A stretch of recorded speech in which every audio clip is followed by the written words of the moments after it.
Good evening, everyone. Welcome to tonight's episode of Profound States. As always, I'm your host, Charles Michael Mike Beaver.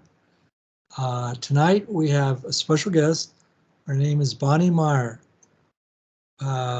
She is a contactee or abductee. I haven't gotten into that yet with her. Let me read her bio and then we'll go from there. She considers herself to be an ordinary person. Ordinary person living a normal life until UFOs interrupted it. Because she is a shy person, it's been difficult for her to come forward and speak publicly. She was raised without any specific religious affiliation, but was given a belief from her parents that she could have a strong relationship with God and Jesus. She does not attend church on a regular basis, but considers herself to be a spiritual person. Bonnie's best friend got involved with UFOs, and she thought she was getting involved with a cult. So she decided to investigate, and when a UFO hovered over a road and was invited to go on board, her life changed forever. During her years of research, Bonnie has acquired an extensive amount of videos, audio tapes, and books on UFOs and related topics. She has read everything she could get her hands on, trying to learn everything she could so that she could understand what was happening during her contacts with the aliens. She has attended many UFO conferences across the country, trying to see if anyone else was talking about aliens who did not cause fear and harm. She was surprised to learn that only abductions where horrific things were happening were being brought forward. She wondered if hers was the only contact story with a positive outcome, and if her experiences were in the minority. Bonnie believes that each individual should be able to hear what the benevolent aliens have to say so that they may decide for themselves what the truth is. Her only desire is that you will read her books and listen to her story with an open heart and mind. Bonnie had first contact in 1976 up to today.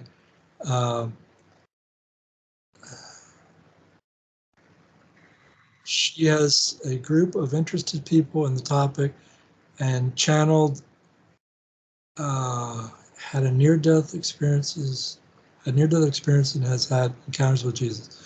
Okay, I guess that sentence is kind of messed up, but I think it means she channels and has had near-death experiences and encounters with Jesus.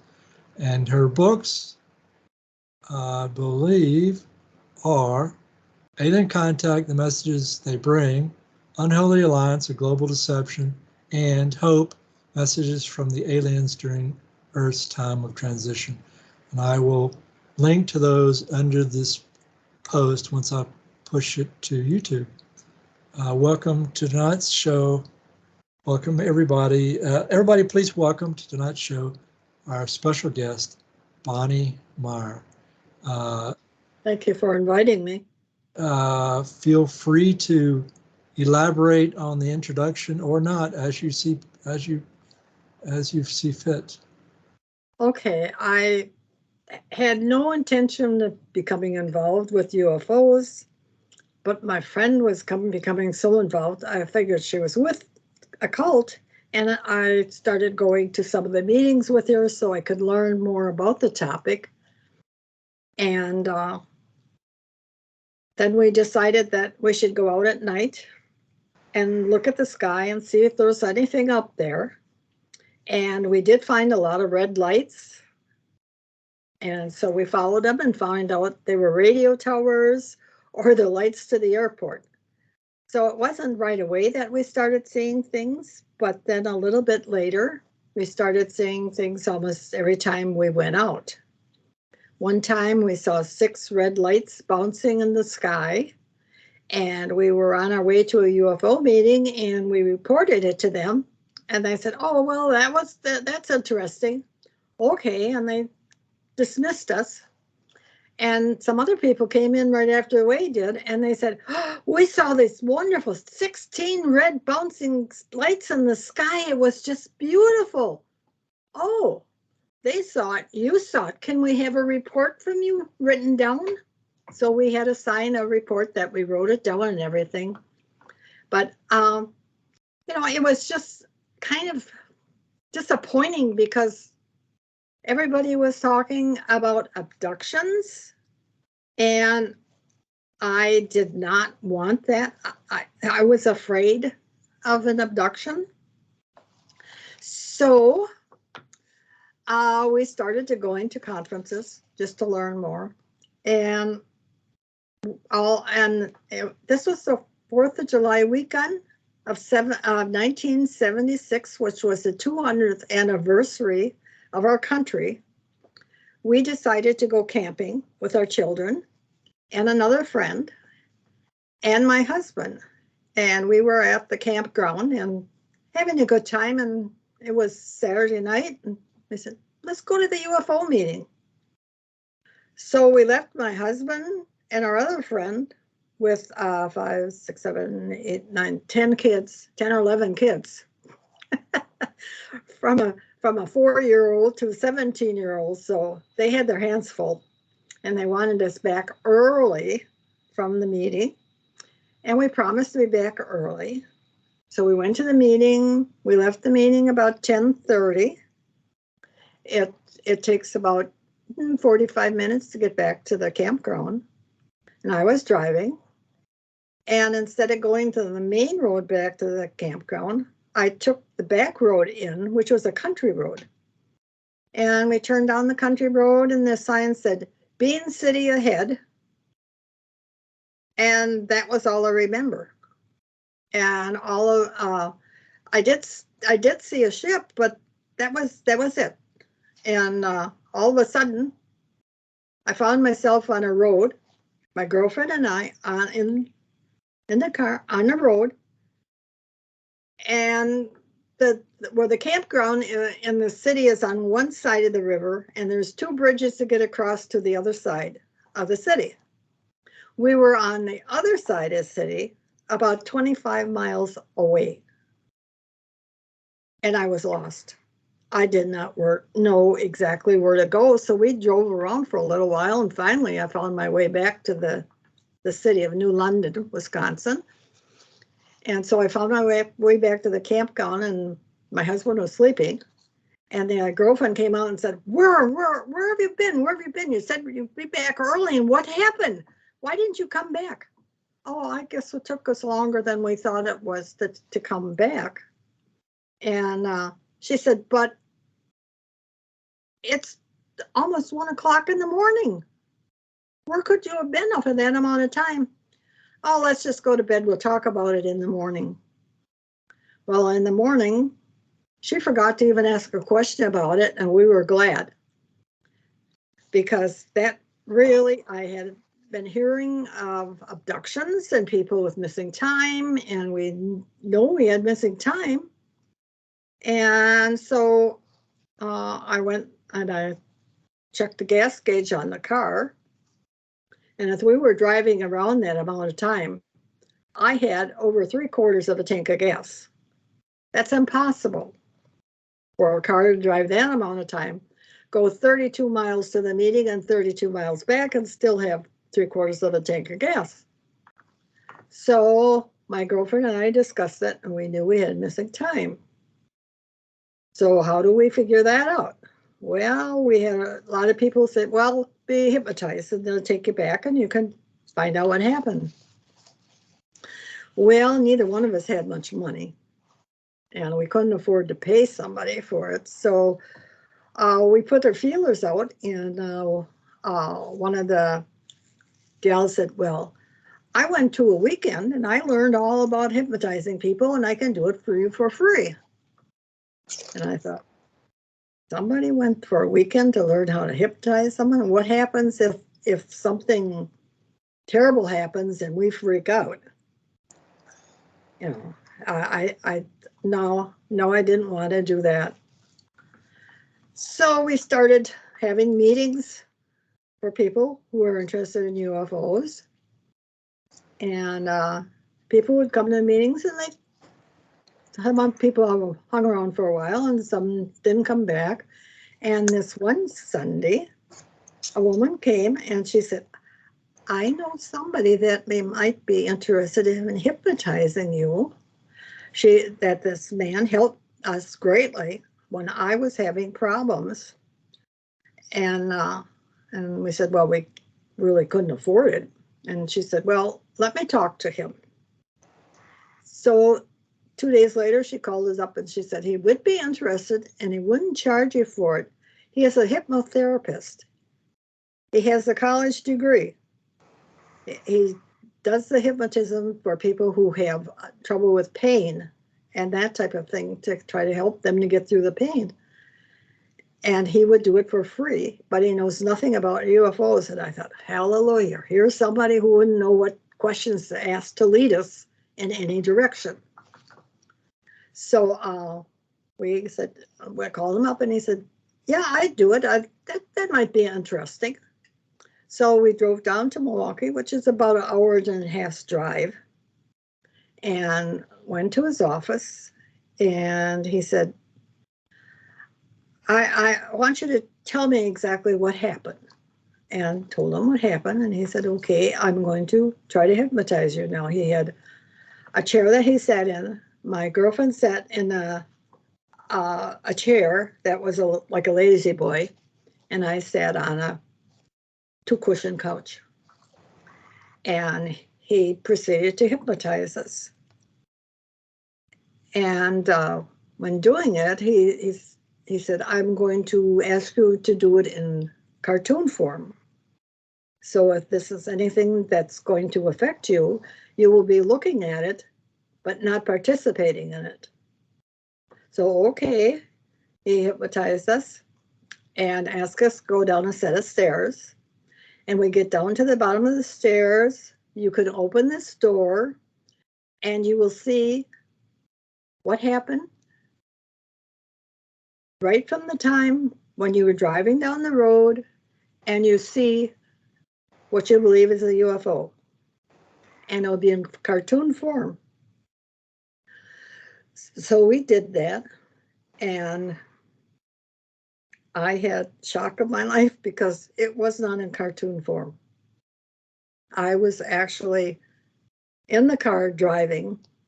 My girlfriend said, well, do you think maybe we could see a UFO or on a lonely county road? And I says, well, I don't know. Maybe not. It'd be a little scary, all a lonely road, no houses, no farms, no nothing around.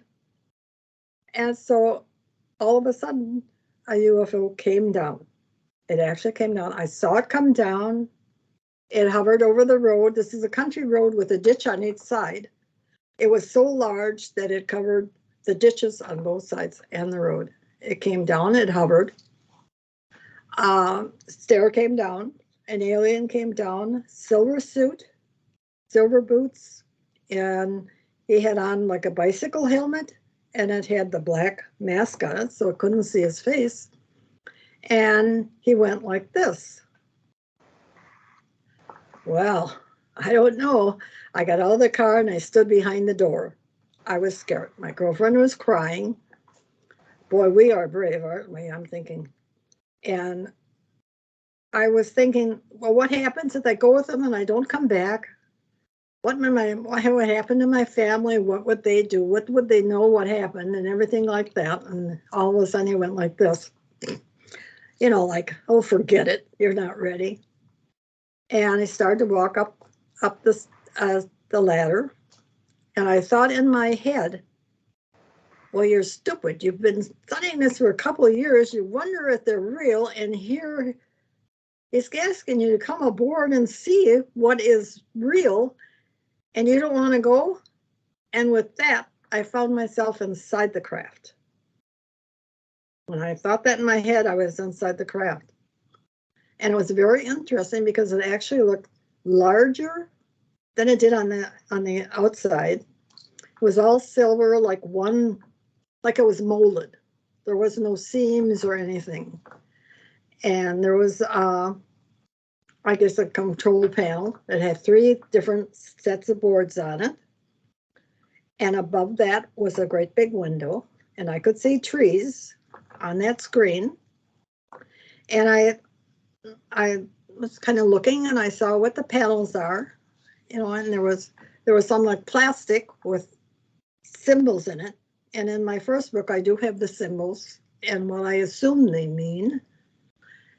And there was 3 aliens. They were about shoulder height. I'm 5'6", so they were about 5 feet tall.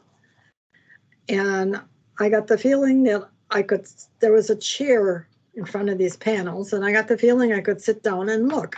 So I did. I sat down and looked, and, I'm looking at them and going, oh, that's interesting. There's a red light and a green light.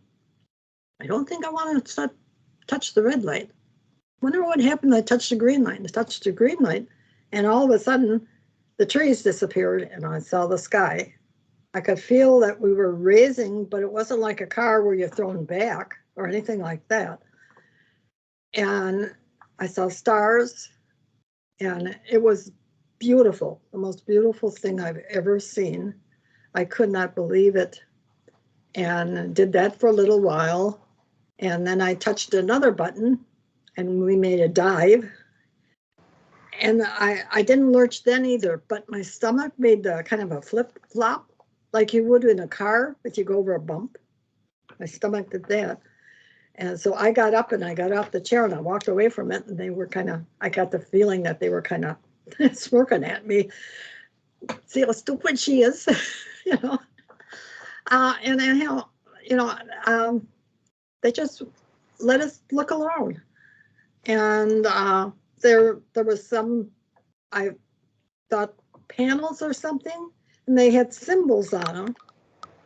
I didn't know what the symbols were really, but okay. So anyhow,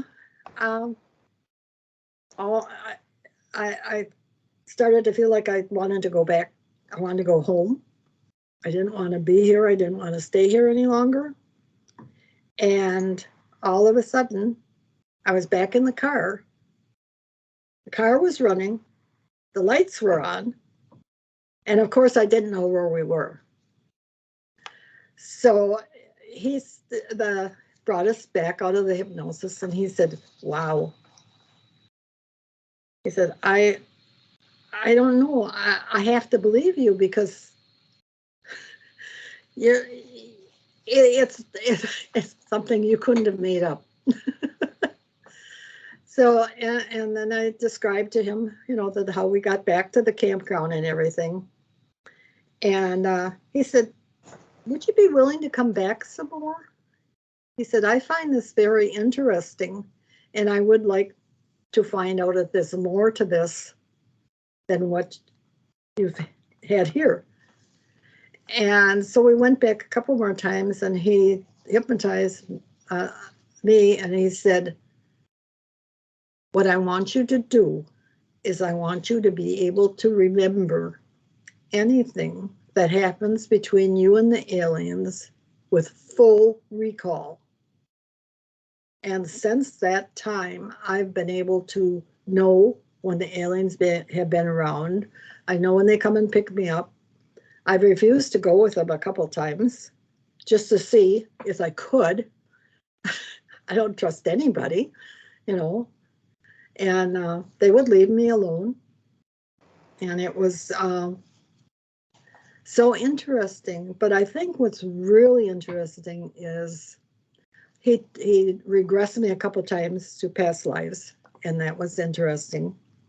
But one time we went there, and we walked in. When you walk in the door, you hear the doorbell ring, and the secretary is typing. And then you go to his office, and I recorded everything. I asked him right from the start, can I record everything that happens here? And he said, yes, you can. So we put the recorder in, and he regressed us, and I don't know what happened in that regression, because when we left the office, I was going to play the tape. And as the tape was played, you could hear whoop, whoop, whoop, whoop, like a helicopter. And then you could hear like a microphone or something that you speak into. A man said, that's right, sir, we have it all on tape. Okay, sir. And then you could hear him, the click again. And all of a sudden you could hear the helicopter go whoop, whoop, whoop, whoop, whoop, whoop, whoop. And that's all that was on the tape. wow, what was that? Who was listening? Who was recorded on that tape? Um, the hypnotist had no idea how that could happen because he said we were talking the whole time, but that wasn't on the tape. That's the only thing that was on the tape. And because we have been tinkered with, I guess you could say, we have been followed, we have been investigated, our houses have been empty, or have been entered, things have been gone through, items were left in the house that didn't belong to my husband, or my son. A shirt was left, too small for anybody in the house. A pair of garden gloves were left, brown garden gloves were left. We didn't have any in the house. And so I started putting a string on my doors when I left. And many times I came home and it was on the floor. I couldn't prove anything, but it was just interesting to know that somebody was in my house, didn't break in because the door was locked. The door was locked when I came home. And this has been going on for years. And it's just hard to understand how anybody would be interested in what's happening to me all these years. And I'm not the only one. Most of the people in the group have had similar experiences. They remember things. They remember being on board ships and stuff like that. And telephones have been tapped. It's just one thing after another through all these years. So. So, how many people are in your group? Right now, there are about 10. At one time, we were 32. Since my second book was written, there was 6 of us, and 3 people have died of the 6 that worked on the book. And they died.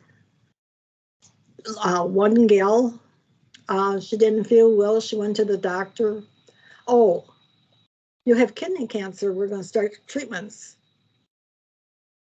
She died before she got the first treatment. Another one was killed in an accident. Another one died. She had diabetes and complications of it. She only had diabetes for about 6 months. So six have died, and you've got 32 remaining. No, now we're down to about 8, maybe. Yeah, Okay. now we're down to about 8. But three that worked on the second book died. That's half of the people that worked on the second book.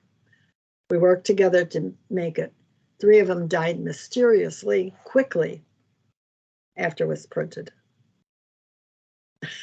Well, the second person that edited my book, that's unpublished yet, he died very, very soon after editing it. And I don't know, I can't say it's under mysterious circumstances because I don't know enough about his death to really say whether it's mysterious or not.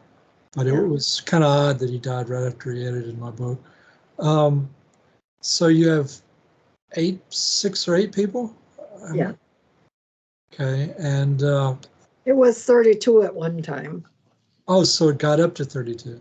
Yeah, got up to 32. And so, what is in your 3 books? What's in the first book? What's in the second book? And what's in the third? The first book, Alien Contact, the messages that bring, it's my story and how I got into this and what I saw on the crafts, and I channeled. I went to a gal who she channeled a being from another place, and I was interested. I had never heard it before. I thought all channelers were crazy. They were all in it for the money, and they were all charlatans, especially the ones I saw on TV. But I went just to be nosy, and this alien came through and said to me, "You are going to channel an alien." I said, "No way, I don't believe in it. I will not do it." Okay.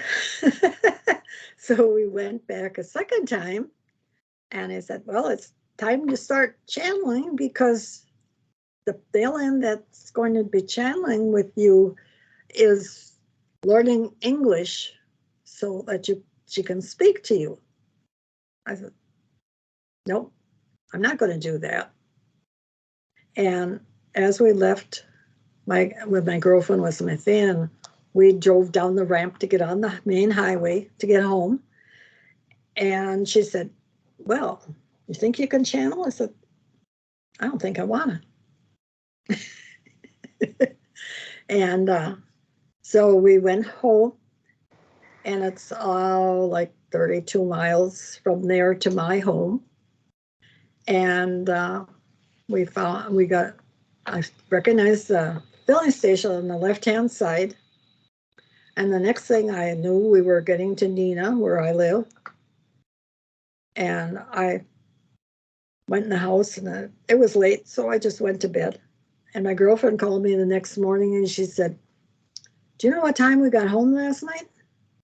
"No." I said, "We left there about 10:30. She said, "My husband was up, and we didn't get home till 2 o'clock in the morning." "Did your alien friends pick you up again?" And yes, they had. But so I went into this channeling fighting and kicking and screaming. I was not going to do it. But they started out very slowly. Well, stop there for a second before you go. Hold that thought. So you got taken a second time. Did you get regressed after the second time? Yes. Okay. Before you go into the channeling part, go through what you recovered on board for your onboard, or whatever you recovered in your second hypnosis session. Go through that first, and then come back to the channel. Well, there was actually two things very important happened before the channeling happened. Okay. Go ahead. Oh. So either talk about what you recovered in your second hypnosis session, or if you can remember it easier, go ahead and go through the channeling first, and then the other afterwards. Whatever order feels comfortable for you to talk about. Okay, I could stay with the channeling. Go ahead. Okay. When we realized that we had missing time again, we of course went back to the hypnotist, and he regressed us. And we've learned that we had been picked up by the aliens and taken aboard a ship, and they had discussed with us why I was here. This is the reason I was here, was to put a bridge between the aliens and the humans, and so that the interaction could happen between the two sets of people. Because when I channeled, it is a question and answer. They do not give a big speech and that's it. We were always asked what questions we had, and it didn't matter what they were.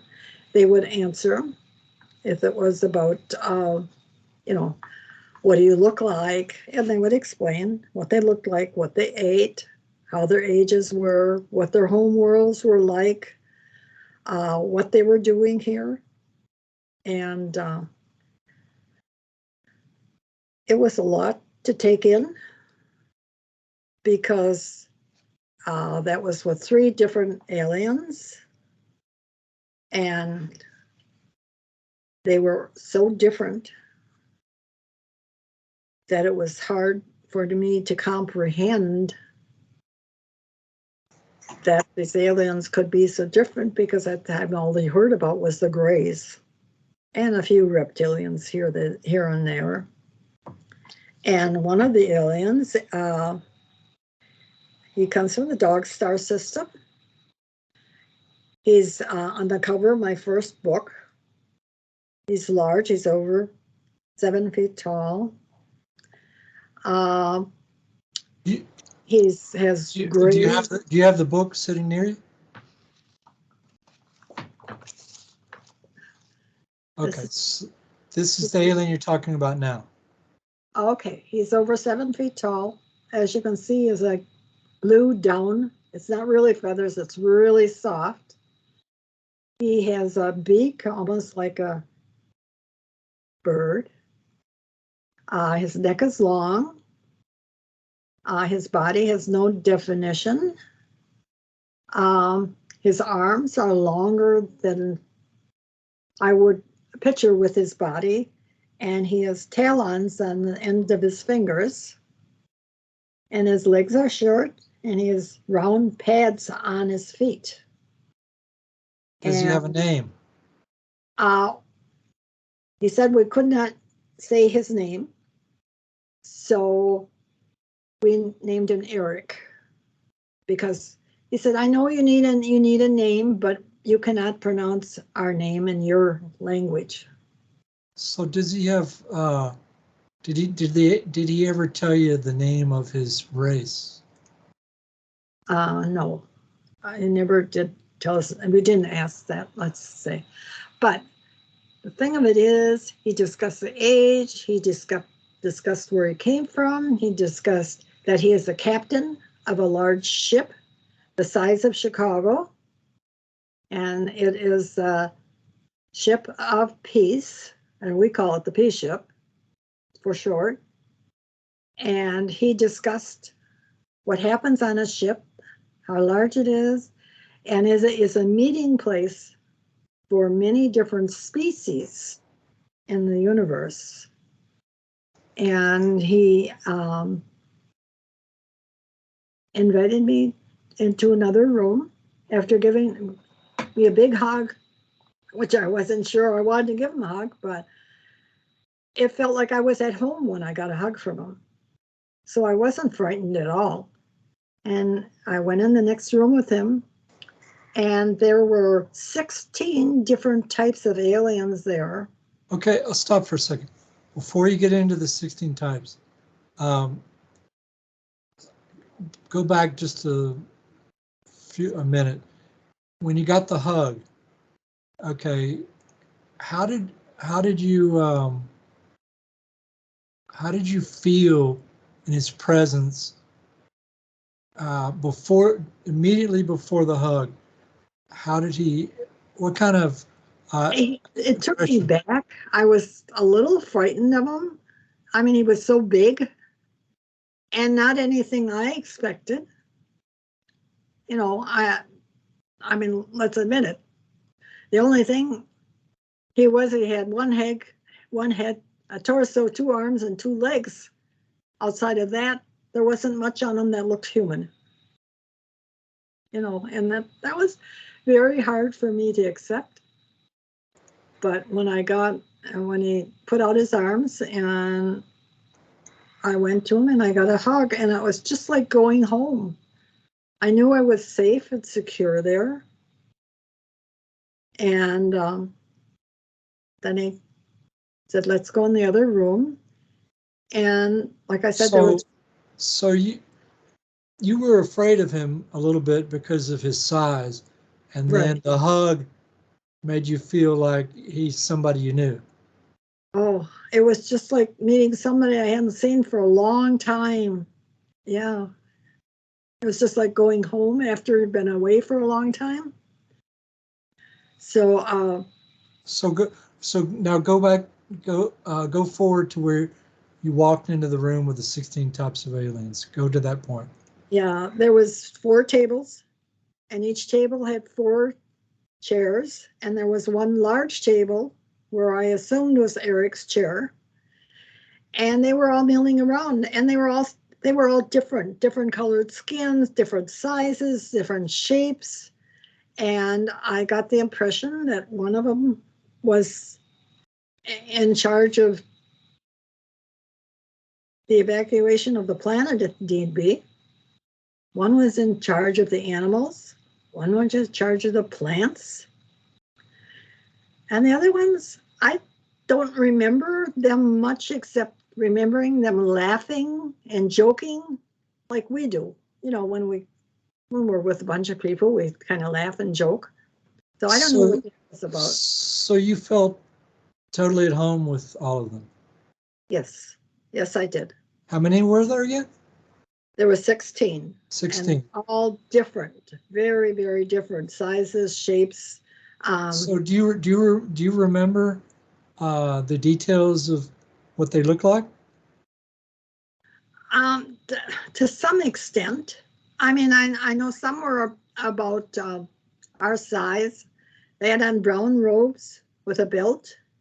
One looked like, I would say, more like the Pillsbury Doughboy, almost as tall as it was round and more white skin.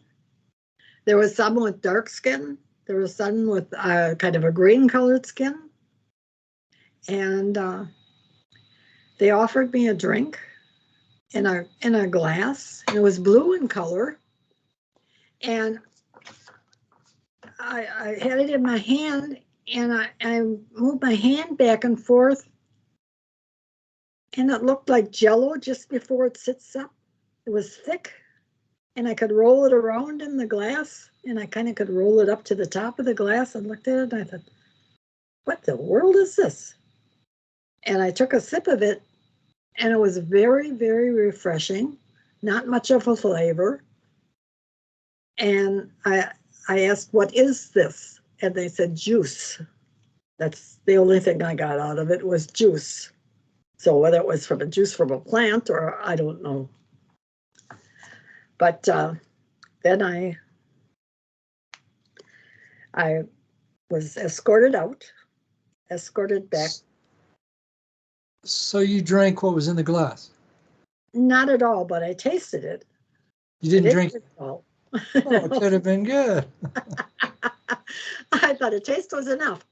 I'm not going to push my luck. Okay.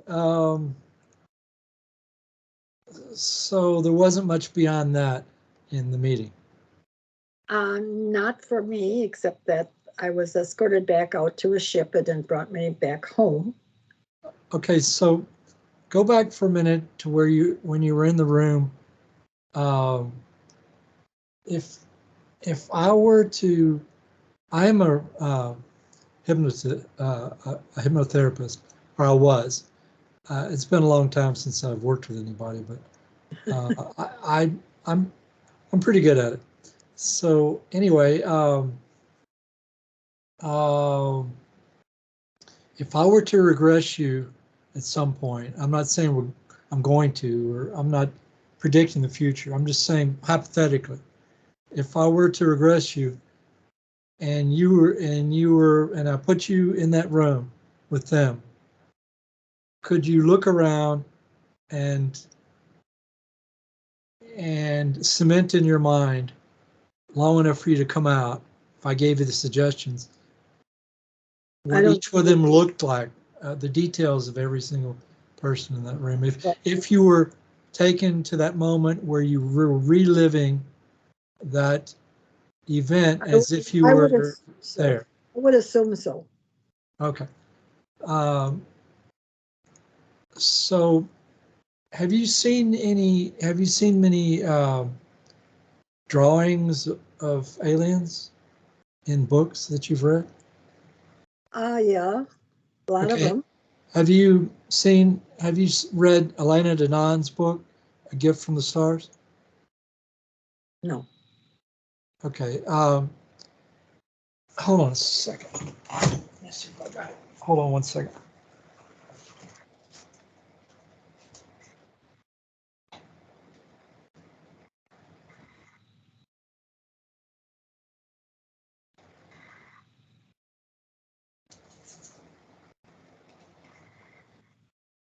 Okay, I've got it. So, one second, let me turn off my TV since it's sitting there running electricity, but it's not being used. Let's see, let me,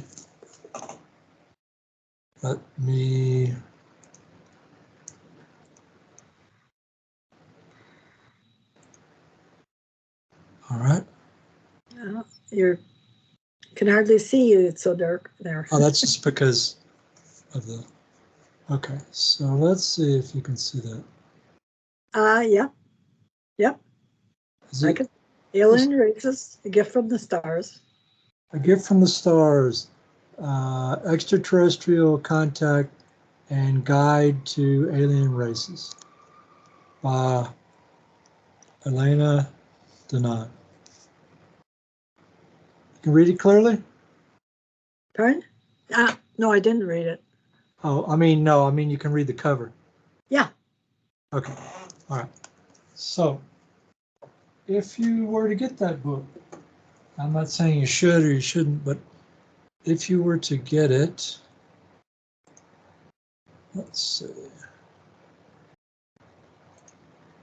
All right. If you were to get the book, it's got, and I'm not saying the book is real or that the alien races in it are real. Maybe they are, maybe they're not. I honestly don't know. And but should you get the book, there's over 100 alien races supposedly drawn in the book. So theoretically, you could look around in it carefully for the races that you saw in that room. And if you were regressed by somebody like me to that room, and I gave you suggestions when you were in the room in your mind, and I said, all right, you're going to remember, you're going to look in your mind very carefully at every being in the room, and very closely you're going to examine in your mind's eye every single individual in this room. And when you come out, you're going to easily remember all of what they look like, every single little detail. And then if I did that, and then afterwards, you had the book with you already, and instead of having to draw them all out, you could just flip through the book and go, oh, no, no, no, no, no. And eventually, if you get lucky, the ones that you saw just might be in the book. And then you would have a description, where they're from, whether they're good aliens or bad aliens. Obviously, I think it's kind of obvious they're good aliens considering your experience was good. So I think we have sort of an idea they're good aliens, but that doesn't tell us who they are, where they are. It doesn't tell us anything about them. So, but the book, given that you do find the ones that you encountered in the book, that would give you a lot more information. So,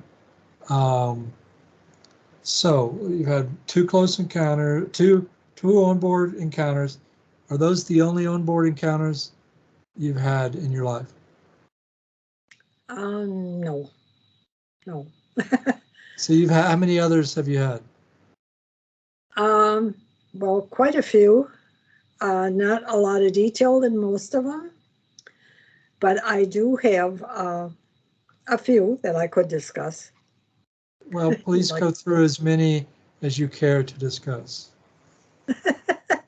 Okay. No, you need to get everybody interested in getting your book so that, millions of people rush out right after this show and buy your book, and you can afford your own house after that, you see? Well, I'll tell you. Another time, I was at home and my husband was sleeping. I could not sleep. I could not sleep. Something was keeping me from sleeping. So I went out on the back porch, and it was probably about 11 o'clock at night or so. And all of a sudden, I felt a chill. So I went back in the house, locked the doors, made sure the doors were all locked. By this time, I'm kind of paranoid.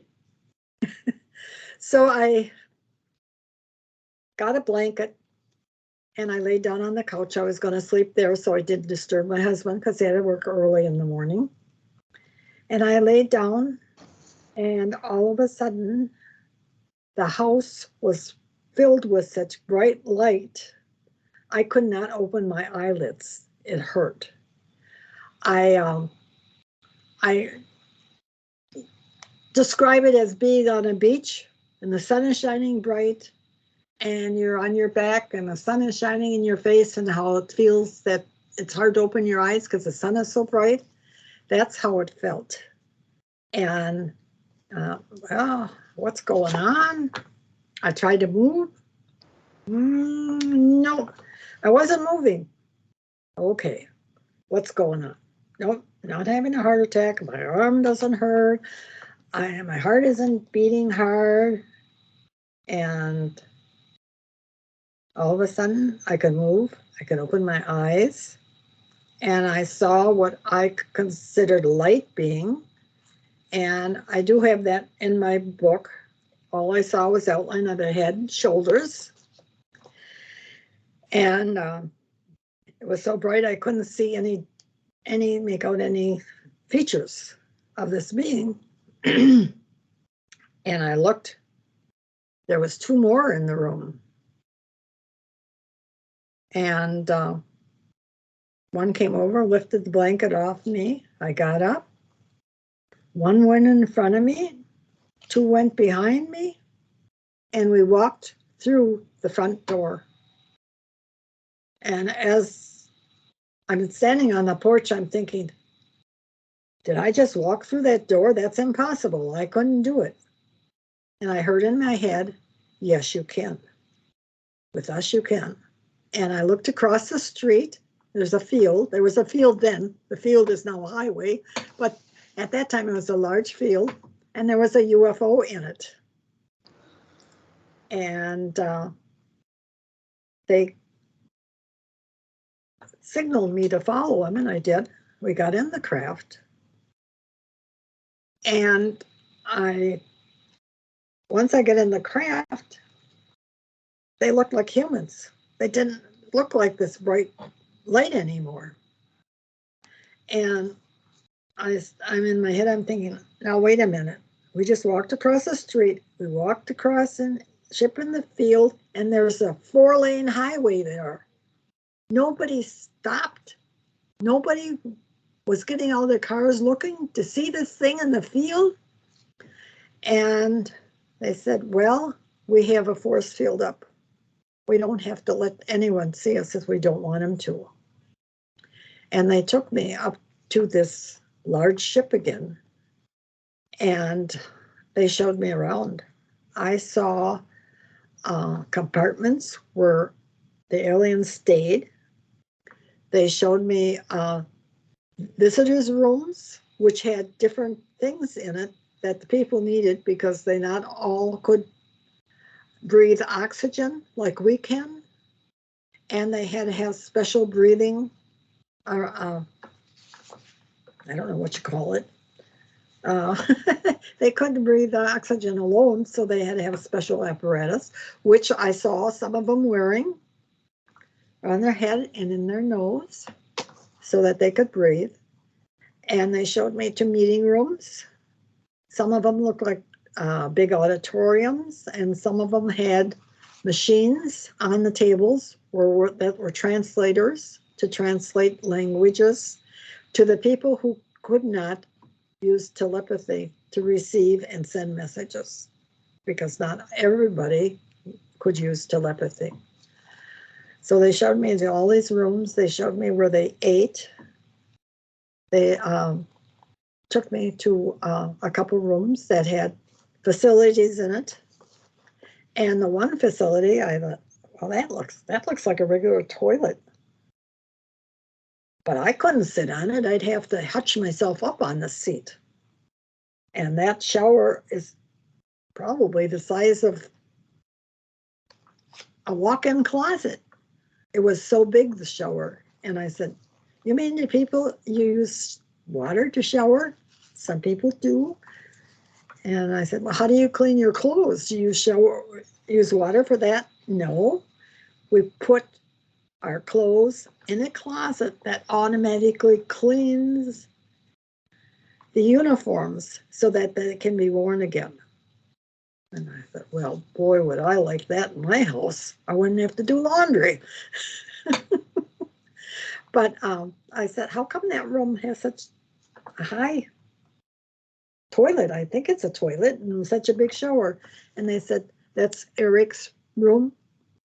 That is his room, and it's made to, he needs a bigger facility. So I don't know if that's the truth or not, but that's what they said. So, I mean, there was just tons and tons of rooms, big auditoriums. They had an area where they could set up games that they could play with each other and against each other. And it kind of reminded me of Star Trek with the Hollow Room. You know, there was different rooms at different things. And they said, the crew here is on for 3 months. They're here and they can go home for 3 months. Some of the crew is permanently stationed here. And I said, well, what about the what about Eric? I mean, how long is he going to be the captain of the ship? And they said, as long as he is mentally and physically capable of handling the ship and handling all the dignitaries that come, he can stay as captain of the ship. Although there is a panel that if somebody says they don't think he's up to doing his job, that they do have a procedure of seeing if he's really fit for the job or not. So they were very accommodating to questions I asked about this or that, and I know one time I went on the ship and I said, do you have pizza up here? Pizza? What's pizza? So I had to describe pizza. And I said, I don't think I'm going to come back unless you have pizza. Well, you're saying meat? You put meat on this bread and sauce? You put meat on it and cheese? Yes. We don't have meat. We don't have meat here. I said, well, couldn't you process it and make something that looked like meat? And they said, well, we'll have to see what it is and see if we could make it. So the next time I went, they had pizza. Didn't quite taste the same, but they tried. What kind of pizza? Pepperoni pizza they had. Well, it was supposed to be pepperoni, but it wasn't really. You tasted it? Wasn't bad, considering, You took a bite? Oh, yes, I ate a whole slice. And what did the pepperoni taste like? Kind of rubbery and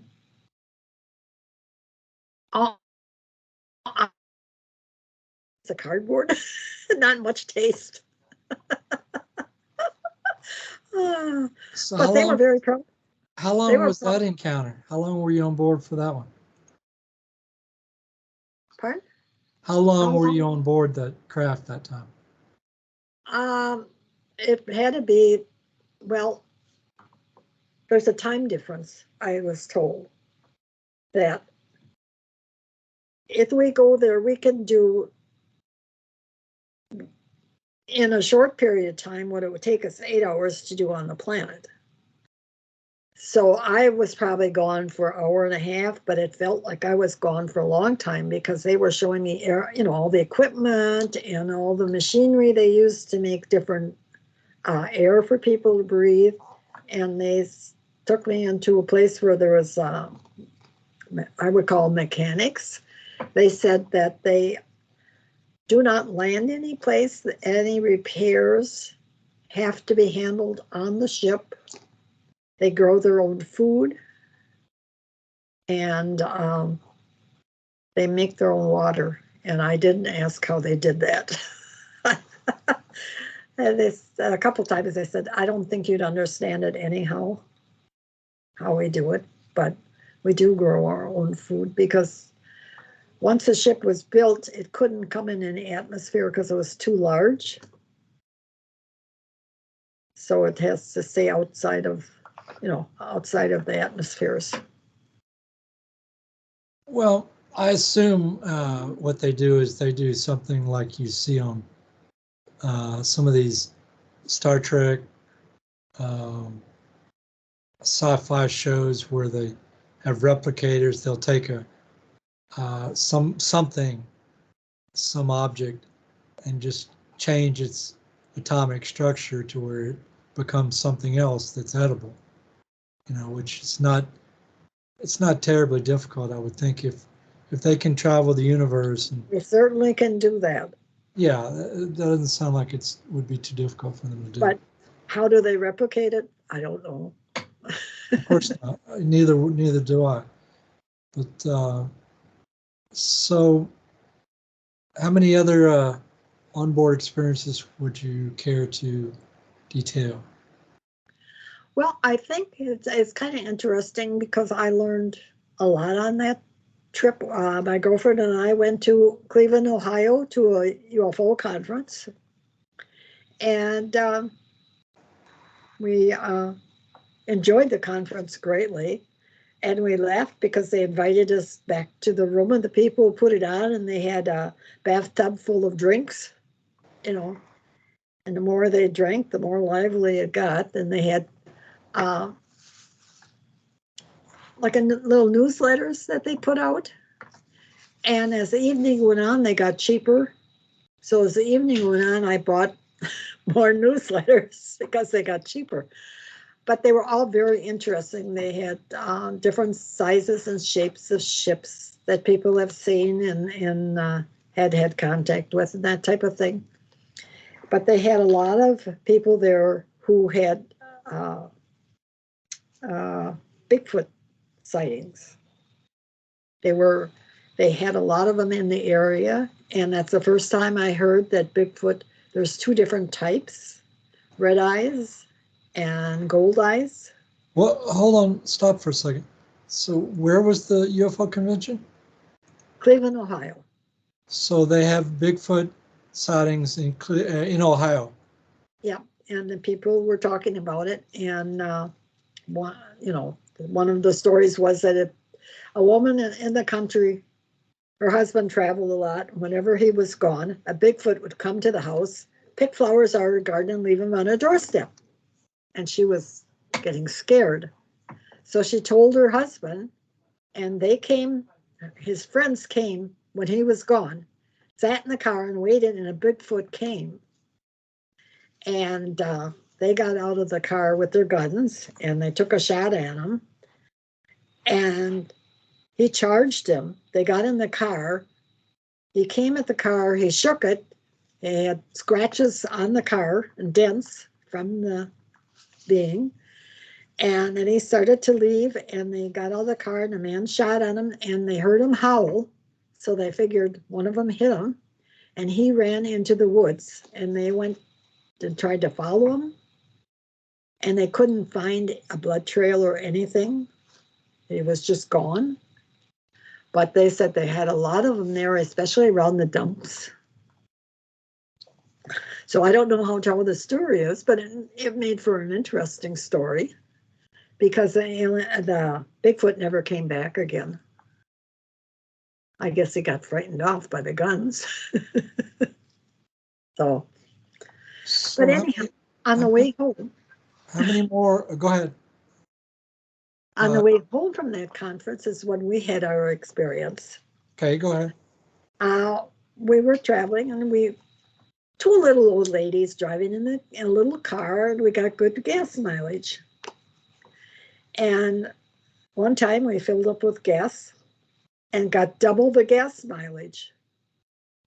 And it was my girlfriend's car, and she said, "Boy, we got such good gas mileage. I'm going to tell my husband he's got to find out why, and he's got to bring the car to get that gas mileage again." Oh, okay. We were on the way home, and the car lights didn't work. And they come on, and then you try to put the brights on, or if the brights are on, then try to dim them, and then the lights would go out. So we were driving on the side of the road in the stones without car lights or with parking lights. Finally, we got the lights back on, and we got home. And my girlfriend told her husband, "You better fix this car because we know we can get that gas mileage." Well, I never did, but we talked to the aliens that we know that you picked us up, but we want the full details of what happened. We got little bits and pieces. We want the full details. So they explained what happened. They picked us up.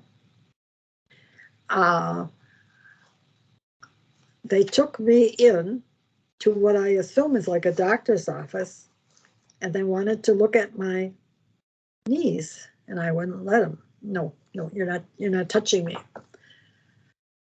We are not going to do anything. We just want to see. Well, they took my knees, and they kept moving my knees back and forth and feeling of them. Okay, they were done with me. So we went back, and there was a woman off to the side in a blue uniform, blonde hair, very human looking. And they said, we found out that was Mon, and she was the alien that I would be channeling most of the time. Oh, okay. Say her name. Say her name again. Mon, Monn. Again, her name was not. Some of the languages, the names are like a star, a triangle, and a half a moon. How do you say that in English? You know, it's because they don't necessarily use letters for words. They use a lot of telepathy. So they think the person, and you get an immediate picture of who it is. So it was, and 2 years later, I had to have a knee replacement. My knee went out, and about 5 years later, I had the other knee replaced. So they were just checking on me, I guess, to see what was going on. They already knew something was happening. And so that was introduction to her, and found out a lot about her. And I don't know if the picture is in the book or the one I'm doing now. No, the one I'm doing now is going to have all their pictures in it, drawings, I should say, in color. So I think it'll be just put on the web because it's too expensive to do a book with color pictures in it. But I think that tells a bigger tale than anything else. Because she comes to the planet and she can walk amongst us and nobody recognizes who she is. So she looks totally human. Totally human. M-O-N. Her ears are a little different, but with her hair, you don't notice it. Oh, ears are a little different? They're a little more elongated. Okay. And her name, you pronounce her, you describe her as M-O-N-N, right? Yeah. I thought I tease her. Are you supposed to be our mother, Mom? Right. So go through your, you have two choices here. I'll give you, you can choose either one. You can There's go so through, many things. you can go through some more onboard experiences, or you can explain how you how you ended up channeling. Whichever avenue feels right for you, go down that avenue. Well, the channeling started way before I actually did the channeling. Okay, I was getting messages in my head that weren't anything I was thinking about, and I could see things. It was like a ticker tape going across my forehead. I could hear and see things, and like it'd say, "We are here in peace. We are here to help humans. We are not here to interfere. We can only suggest, give you ideas, and share what information we can, because we have a law of non-interference." So with all that, and all of a sudden one day it just happened. It just started. And first couple ones were just written down, So stop for a second. So when you say just happened, the very first time you channeled Mon, were you alone or were you with somebody? with a friend, and she knew right away it wasn't me, because the voice had different inflections in it and stuff. And the words were coming out that were so different, So she wrote it all down, and she started asking questions, and Mon answered the questions. How old am I? How many lifetimes have I had? Where am I from? Personal questions.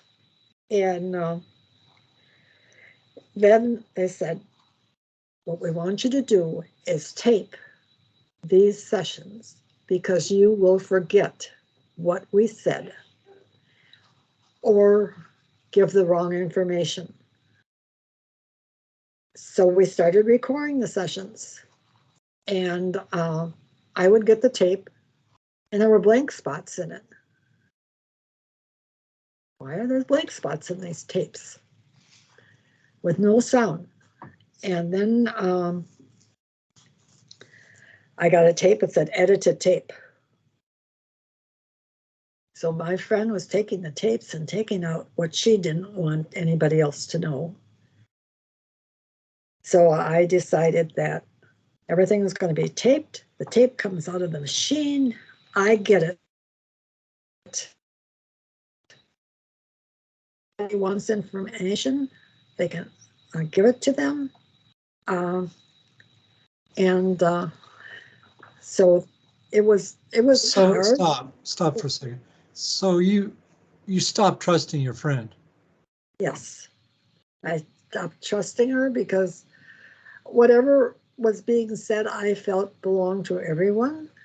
And if you ask a question that's personal, you better be ready for somebody else to hear it, or don't ask the question. So you felt that the questions and answers belong to everyone, and that everyone should have them. Yes, I did. Okay, And go ahead. Go ahead with your story. and then we got first computer. Well, it was too hard to do that, so I made copies of a tape. I give it to a person. They would write it down, all the inflections, all the laughter, all the ahs and ohs and wow and all that. Every inflection in the voices was written down. Then we put it in the computer. So it's all recorded on tape, and it's in the computers. And I've been trying to put it in by topics, because then you can see the growth when you go back to 1988 and you go to 2010. You can see how things have changed over the years, because we've changed as a people.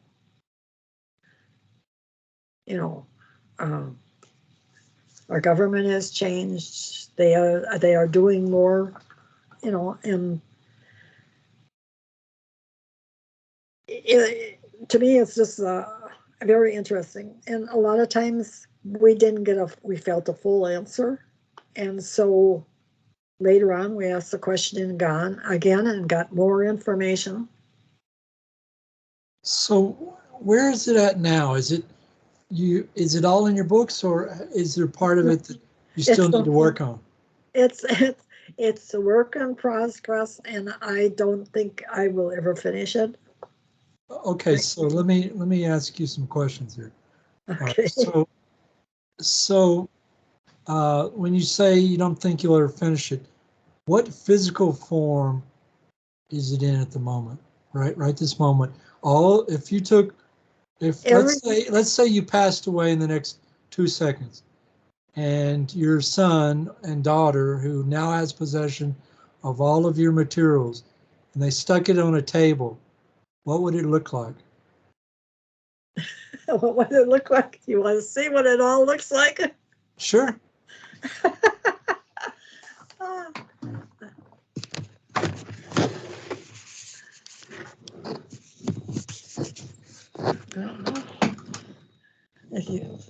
No, I guess it doesn't. It just shows the screen. What you gotta do is you gotta click on the 3 buttons on the bottom right corner, and right corner. yeah, above the word more, there's 3 horizontal buttons. Yeah. Click on those, click on change background, and then you see where that on the left side where that circle with the line through the middle of it on the bottom.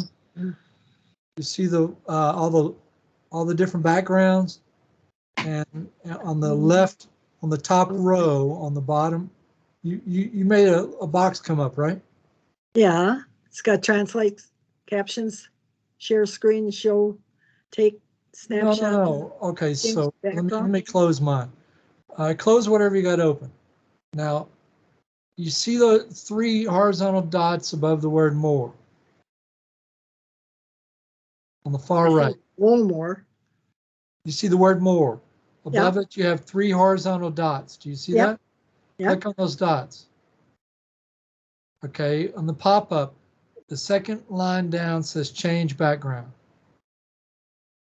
Well, it's more towards the bottom.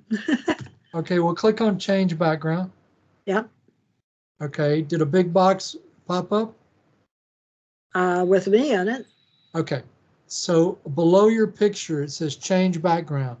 And below that, you've got the word blur in a little box. Well, I don't see that. You don't see... It's change background, yeah.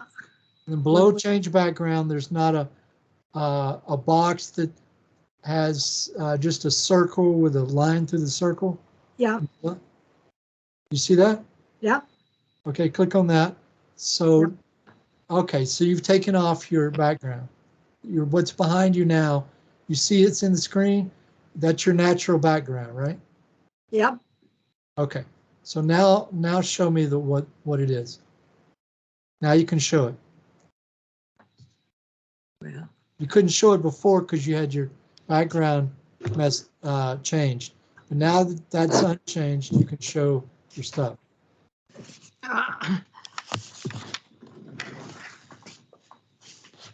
Oh, is that it? Right in front of the camera? All those folders. Yeah. Okay. So in the folders, are they loose or are they in like a binder, or what's in the folders? Loose papers or loose binders? papers are all on the topics that's written on the outside. The loose papers. Yep. Okay. With the dates and everything that was said on that date. Okay, you can put the camera back on you now. And you can change the background or don't change it, whatever works, whatever you like. Oh, there's some of my books. There's some more books. There's your chair. I don't know if you can see that. I can't see it. You can see it. Okay, put the camera on you now. All right, and then center yourself in the camera. Oh, no. Yeah, here. There we go. And raise the camera up. Oh, there we go. There we go. All right. Now you can see some of the books in the background. Okay, you can either leave it or change it back to the way you had it. Either way, We can leave whatever, it, I guess. whatever you prefer. Okay. We can All right. So see my messy. the reason why I asked you about the form it's in is because, okay, so what you've got is a lot of work. Yes, and they're all on these discs.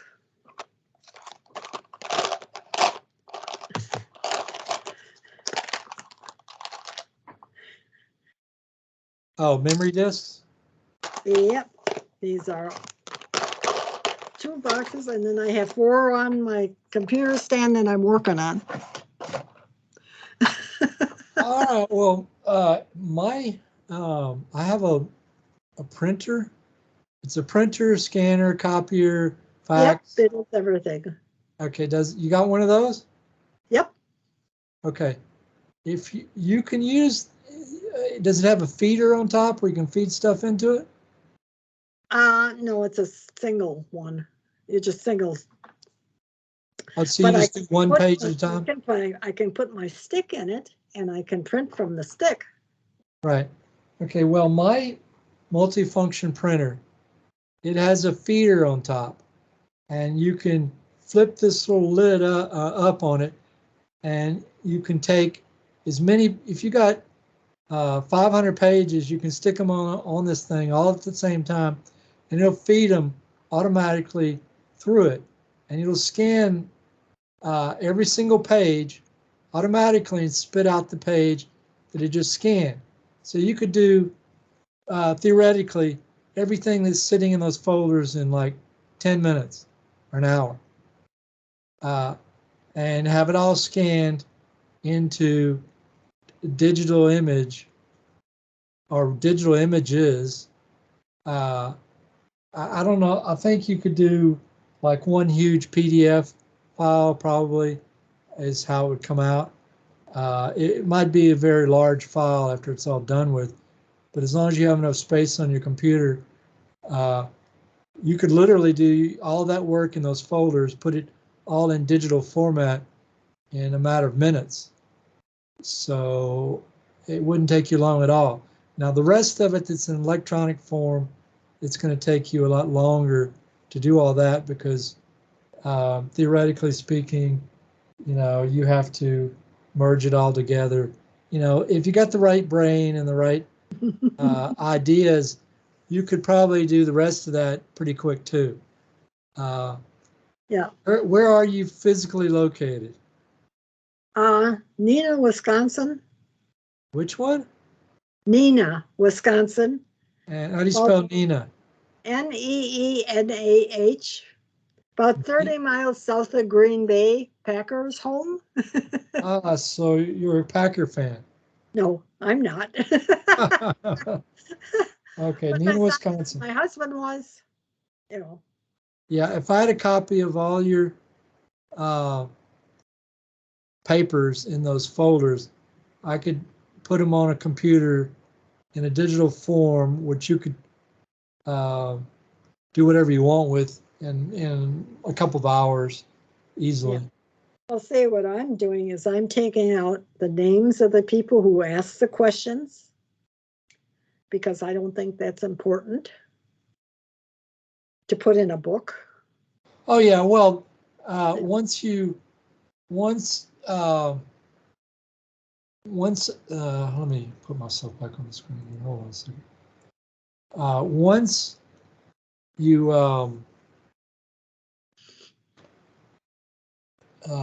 scan it, once you scan all those papers, you would just empty a folder, pull it all out, stick it on its face, and then take the next one and do the same thing. Keep doing that until you piled them all up, and then stick them all on top of the scanner, copier, printer, all at the same time, and it would be done with them in, like, we're talking 10, 15, 20 minutes, 30 minutes at the max. It would do everything on that table. But after it's all scanned, it would be in the form of a PDF file. And then at that point, you could probably take a very sophisticated, probably a very sophisticated scanning application, and then have that all digitally read off the PDF files into a editable image. You seem like a very popular woman tonight. Oh, You have- to turn off phone. Okay, I did that. It turned off finally. Okay. So This is the problem I have with everything that's electronic. I have all my computers, they blow up, they lose stuff, it disappears, it comes back. And the last book I had an editor, and she was editing the stuff, and I had told her, now I'm warning you, lady, you are going to have problems with this. And she says, yeah, sure, I've been editing books for 25 years, and before that I was a lawyer's secretary.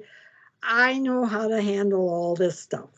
Well, I'll tell you, she had more problems than she was calling me up and said, I think I'm going to quit. I'm not going to do any more of your book. I said, listen, lady, I'll tell you this. Sit in front of your computer and say, whoever's messing with this, quit it. I want back what you took away from me. And I'm going to turn off this computer. And when I come back, I want it back the way it was. And she did that. She went away. She made supper for her husband and went to bed. The next morning she got up, turned the computer on, it was all back. She says, this does not happen. This does not happen. well, okay, so let me give you a short story here, just for your edification. So I once went on a ghost hunt up in Skykomish, Washington, which is near Snohomish, Washington. So if you look on a map for Snohomish, Washington, you'll find it. But you might not, even with Google, you might have a hard time finding Skykomish, Washington, because even though it exists, it's just a ghost town. It's not a real town anymore. Okay. So there's no, the only thing that exists in Skykomish is a hotel, which I don't have any clue where it gets its power from, because the municipality, it doesn't exist. And there's no, as far as I know, there's no dams or anything feeding electricity to that town, because the town is dead, completely 100% dead, except for the one building. So people go there to spend a week in the hotel hoping to see ghosts, because it's known as a ghost town, and it is literally a ghost town. So when you walk around there at night, if there's no moon out and you don't have, if you don't have third generation night vision goggles, you're going to fall in the ditch and not know where you're at, because it's dark, like as in very dark. Okay, no city lights, nothing around that area, right? It's like you're out in the middle of the woods at night with no moon and nothing. Okay, so we were there doing that, and I was with a bunch of ladies who were all psychic, and they were seeing the ghosts, orbs, which is what you are as a ghost. You can be orb or an ectoplasm. And as an orb, a psychic can spot you. The rest of us have a hard time. So I wasn't seeing anything, but all these ladies were going, oh, there's one, oh, and there's another one, there's another one. And they were seeing them all over the place, and I wasn't seeing squat. And so at some point, an orb, I was standing behind this lady who was both a paranormal researcher and a UFO investigator. And she sent me a VHS copy of a tape of that she recorded from that weekend. And anyway, there was one point I was standing behind her, and she had one of the very first zero lux. Do you know what zero lux is?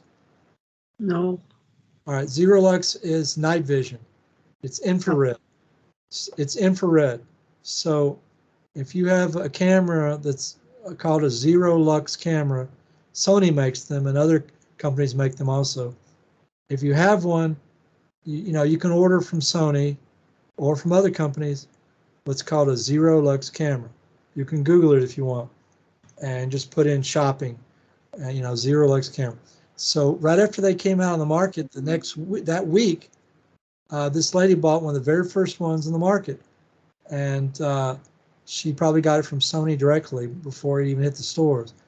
And so she was standing in front of me with this zero lux camera, night vision infrared camera, and she had the little viewer opened up, and I could look in the viewer from behind her, and the viewer's showing what the camera's seeing. And so this orb comes flying over us down in front of the camera, and when it gets in front of the camera, it starts flying in a figure 8 formation, an infinity sign formation, an 8 laid on its side. And it's just flying like that in a figure 8 formation. Well, bugs don't fly like that. And so she recorded it, and she recorded a whole bunch of other instances of orbs flying past the camera. She sent me a VHS copy of everything she had for the weekend as a courtesy, and I kept it, and I was working at Microsoft. And when I say I was working at Microsoft, I was working in the most important building in all of Microsoft. And it wasn't the building Bill Gates worked in. It was a different building, which had all their servers were in. Every single server they had was in this one building. And so, anyway, we were in the building one day, and these people I was working with started talking about the paranormal, ghosts, and this and that. And I said, I got a tape of ghosts, and they're like, no, there's no such thing. There's no such thing as ghosts. You can't have a tape of ghosts. And I said, well, okay, let me go home and get it. So I went home that night. Next day, I brought it back. And here's the thing: before I tell you the rest of the story, I have to back up a little bit, because the tape I had scanned through the tape many times in my VHS player, and I'd gone to the part where the ghost was, or orb was, flying in a figure 8 formation. I'd watched that part of the tape over and over and over and over many times. Okay, so now I'm going to go forward. Now I'm at Microsoft. I've got the tape in my hand. We go upstairs. There's a huge flat screen TV, which is about the size of the TV sitting in front of me. It was about a 55-inch TV. Now in those days, a 55-inch flat screen TV was about 10 grand or 20 grand or 50 grand. They had just come out, and they were very expensive. The very large ones were very expensive in those days at that time. So anyway, we went upstairs. I walked over to the TV, turned on the TV, turned on the VHS player, stuck the tape in the player, and hit play. And I scanned that tape forwards and backwards through the whole tape over and over and over. And the part where the orb was flying in a figure 8 formation, guess what? It wasn't on the tape anymore. And nobody had edited my tape. The tape was unedited. I would know, as a I'm a professional videographer with a degree in videography from a college, and I edited plenty of tape. If anybody had edited, I don't care how good they were, if anybody had edited that tape, I would know it, because I would be able to pick up the spot where it was edited. You can't magically edit a tape and then not tell where the edit is. There's always a sign there that it's been edited. Okay, the tape had not been edited, but yet that paranormal event segment of the tape was no longer on the tape. And I know it was originally on the tape because I'd seen it over and over and over. So, but it magically disappeared. Well, what I'm trying to say here is that paranormal events recorded to magnetic media. We're not talking digital now, we're talking magnetic, because this is a magnetic tape. They frequently disappear off those tapes, off the recordings. Automatically, without any aliens involved or without the ghosts coming and doing, just for some reason, reality does not want you to know certain things. And I don't know what that's all about, but I can only tell you my experience. So now I'm going to turn this back over to you. So,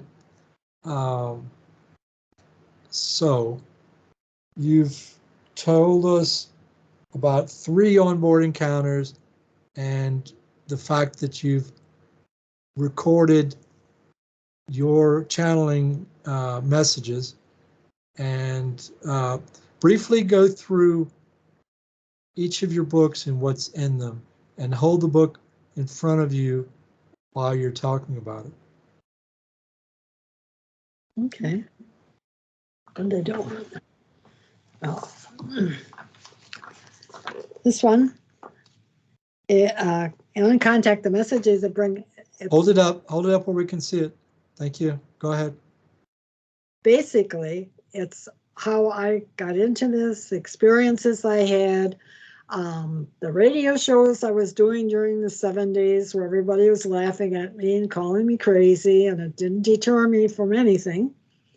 We did a TV show, a local channel on UFOs, and it was all good experiences. I have to say that, because I learned to not let things bother me quite so much.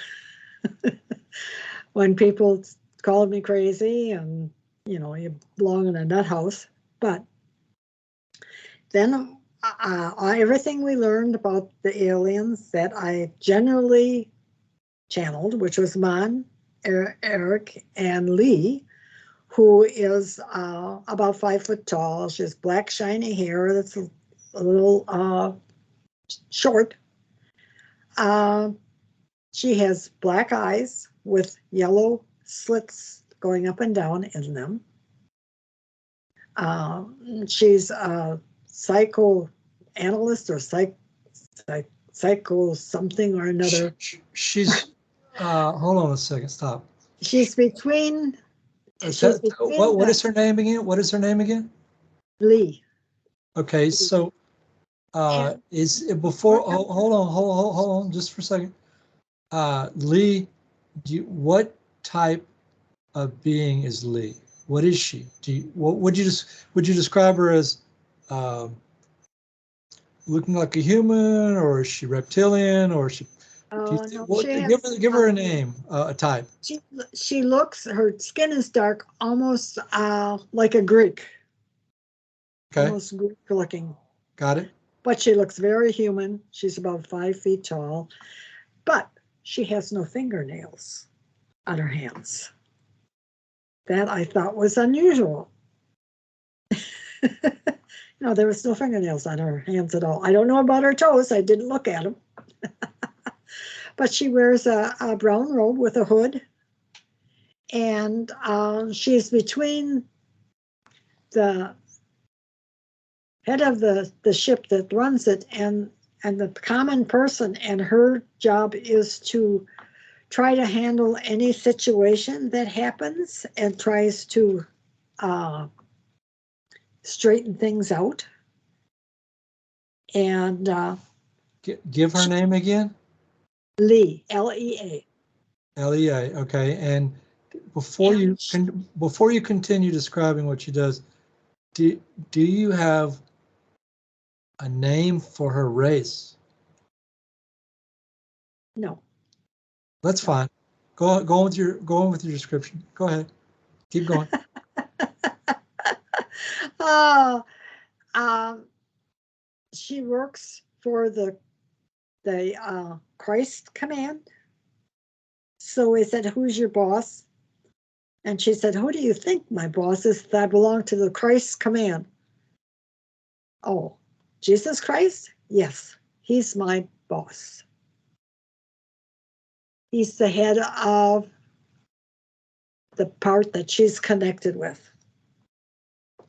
I belong to the love and light system. We are the ones that bring light into the world, supposedly. We are, and she is very educated in our Bible. Any Bible questions we had, if we got a hold of her, she was peppered with them because she studied our Bible to a great extent. Sounds like you have friends in high places. Well, she said, you know what? We're here to help humanity survive. And that's why we're here. So there's some people out there looking after us, you know. So I have great hopes for our survival and the planet's survival. Although we'll go through rough times, yes. So what else is in that book, if anything, that you wish to describe? Some of the channeling sessions, some of the early ones, where we asked, about, we asked about different types of aliens, and she gave us descriptions of different types of aliens, and that's all in this book. And Did you ask her? Hold on. Did you ask her about reptilians? oh yes. All right. So give us the skinny. What did she say about reptilians? Well, she said, you know what? God created the universe. He created every being in it. There is good and the bad of every race. So don't ever think that all the grays are negative. There are also very spiritual grays. They come from a different planet than the negative ones come from. Because they said planets either go spiritually or they go technology. And the thing that's we're missing is they're supposed to be balanced. And what has happened to a lot of planets, they've got very technical, like, oh, well, we can create beings by missing two together and we get this other creation. No, that's not acceptable because that's God's job, this creation. And so there's no spirit, they're not technologically advanced, but they are here also.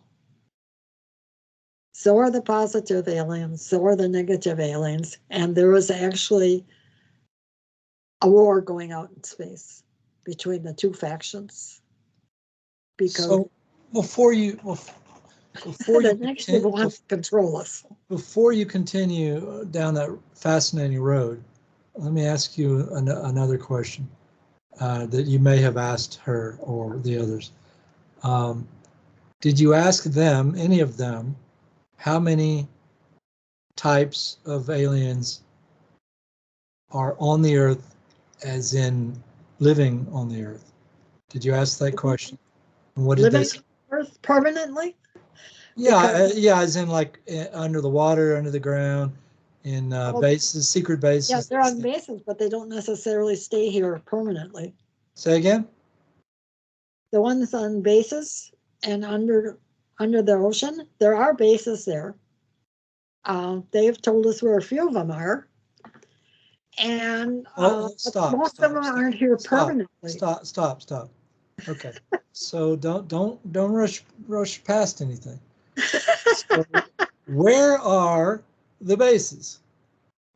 Well, they're in every ocean, but we got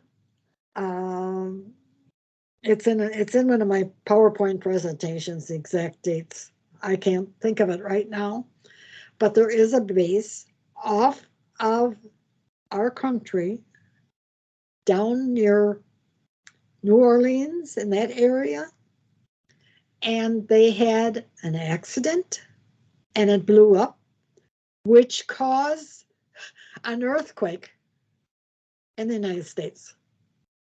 And I can't I there's there's so many things that I've heard about and discussed that I have a hard time with dates, keeping them straight. I have to go to the material to find out exactly. I do have it in a PowerPoint, exactly where Well, the base was. we're not interested in dates. What we're interested in is places.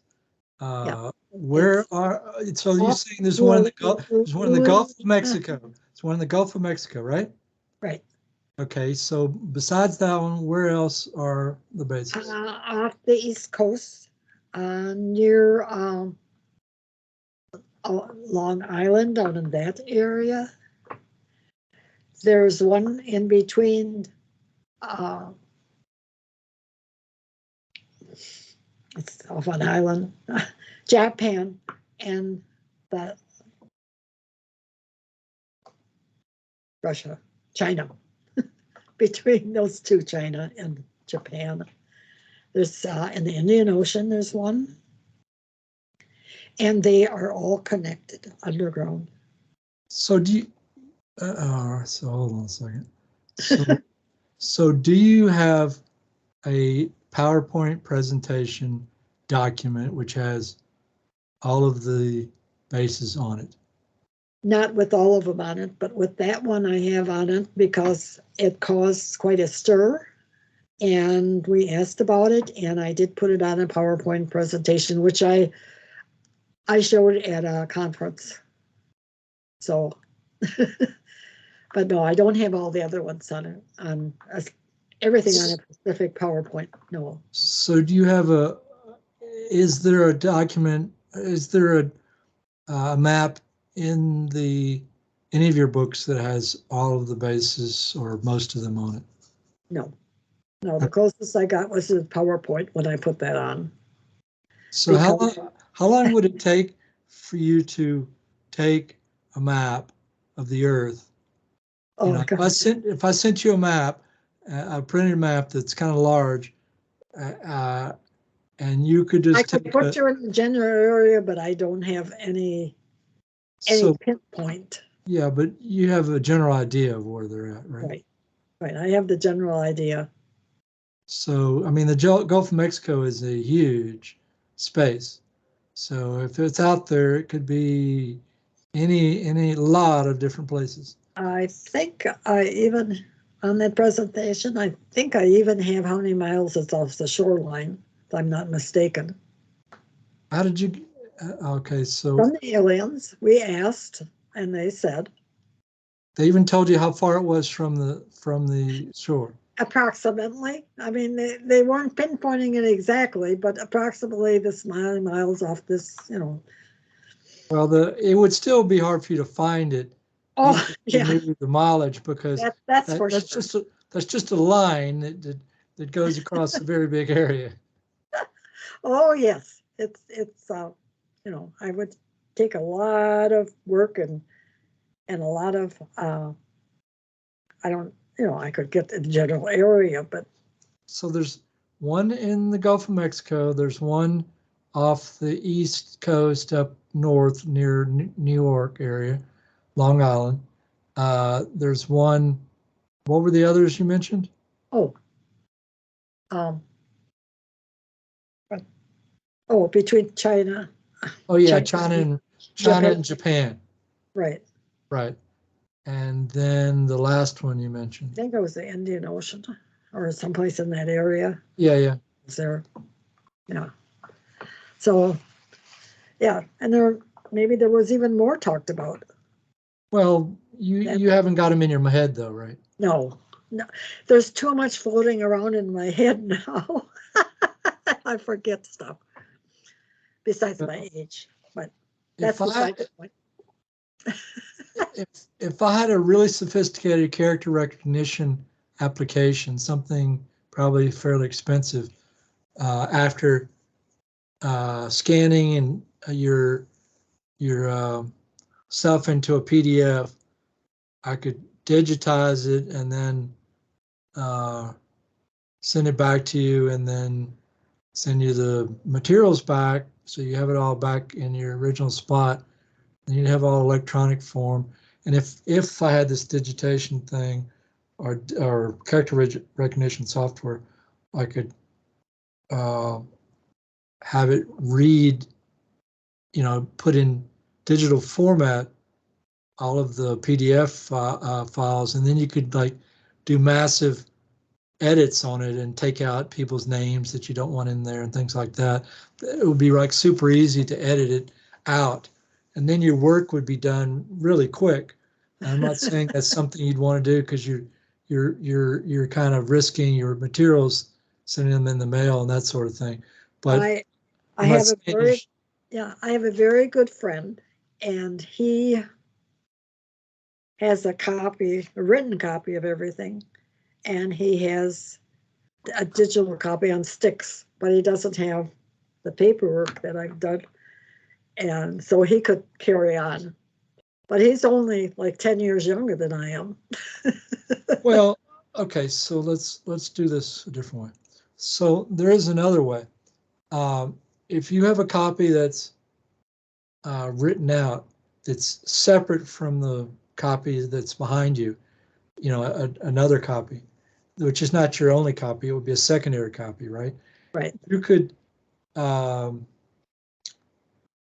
walk into Kinko's or a store like that, and just say, I want you to make a copy of everything in this folder, or in my hand here, I want you to make a copy. I want you to make a copy of all of this, and it might cost you $10 or $20 or something like that, and then send the copy. You could mail me the copy of his copy, so that neither one of you would be, you would still have both the originals. I would get the copy, and then I could sit there and read it. There's a I have a copy. My operating system is called Windows 11. Okay, Windows 11 has built into it automatic recognition of voice. So I could speak and read everything that you have handwritten down to my computer, and it would digitize it all, typing it in for me without me touching anything. And the amount of time it would take me to read it all, which might be, let's say it took me 40 hours. It might take me a week or a month to read it all in. And then I could send it back to you as a text file, and then you could edit it any way you wanted, and you'd be done, and you would not have to do all that work that you're doing now. And in that whole process, neither one of you would be temporarily out of your copy. You would still retain your copy. You would retain the originals, and he would retain the written copy. He would just have to spend $10 or $20 or so to make a copy of his copy. And I could read it, and the computer would put it all in there just from my reading it. I wouldn't have to type anything either. And then I could send it to you. You could edit it as you wished, and that would be like a real quick way of getting it all done. That's just something you might want to think about. I'm not saying you absolutely got to do it or anything. I'm not pushing you. But in any case, take another book, hold it up, and describe what's in it. Okay. This is my second book. It's called Unholy Alliance. Hold it up where we can see it. No. There we go. Hold it up higher, a little bit higher. There you go, right there. Right now, down, down, hold it down, right there, stop. Okay. Unholy Alliance, A Global Deception by Bonnie Meyer. And you have, what does it say below your name? It's the people that also wrote something to go in the book. Other contributors. Yes. Okay, so you can now their experiences. now describe what's in Unholy Alliance. You can sit it down now that we have it in our memory. So well, it talks about how humans have been traded for technology.